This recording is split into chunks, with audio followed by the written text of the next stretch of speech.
সালামু আলাইকুম, সবাই কেমন আছেন? আশা করি ভালো আছেন। দর্শক ভাইরা, দেখেন, এই যে ধান ব্যবসায়ীরা সবাই যারা আছেন, সবাই সচেতন হয়ে যান, এই ভিডিওটা শেয়ার করে দিবেন। এই যে উনার কথাগুলা শুনেন, সবার কাছে এই ভিডিওটা শেয়ার করে দিবেন। রকমের স্টাফ হিসেবে কাজ করছেন বা লেবারে কাজ করছেন, তাদের সবার অবগতির জন্য জানাচ্ছি, ধান এখন থেকে 40 কেজিতে মন হতে হবে। পেঁয়াজ যেমন 40 কেজিতে মন, আপনাদের ধান 40 কেজিতে মন হতে হবে। কৃষকের কাছ থেকে 41 কেজিতে মন বা 42 কেজিতে মন নেওয়া যাওয়ার কোনো সুযোগ নেই এবং নেওয়া যাবে না। এইটা যদি আপনি নেন, এটা ভোক্তা অধিকার আইনে 45 ধারায় এবং আরও কতগুলো ধারা আছে, আপনি অভিযুক্ত হবেন। এর জন্য জেল, জরিমানা উভয় দণ্ডই আছে। সুতরাং এই প্র্যাকটিস করবেন না। কৃষকরাই হচ্ছে সবচাইতে তারা তৃণমূল পর্যায়ের, যাদের মানে কষ্টার্জিত ফসল, এবং তারাই যদি আপনারা এরকম সিন্ডিকেট করেন, এটা খুবই দুর্ভাগ্যজনক হবে।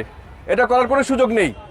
আপনার মনে রাখতে হবে যে আপনারই কাছের আত্মীয় কৃষক, সুতরাং সে কষ্টে ঘাম শ্রম দিয়ে যখন সেই ফসলটা নিয়ে আসে, তার কাছ থেকে আপনি 41 বা 42 কেজিতে নিচ্ছেন, এটা কোনোভাবেই গ্রহণযোগ্য না। এবং এরপরে আমরা আজকে বলে দিচ্ছি এবং আগেও বলেছি, আমরা ভিডিওতেও বলেছি যে এরপরে যদি কেউ 41 কেজিতে মন নেয় এবং তার যদি কোনো ভিডিও বা অডিও থাকে, আমরা সেই ধারালা যে কিনছেন যে মহাজন, তার বিরুদ্ধে আমরা কঠোর আইনানুগ ব্যবস্থা গ্রহণ করব। এটা মাথায় রাখবেন।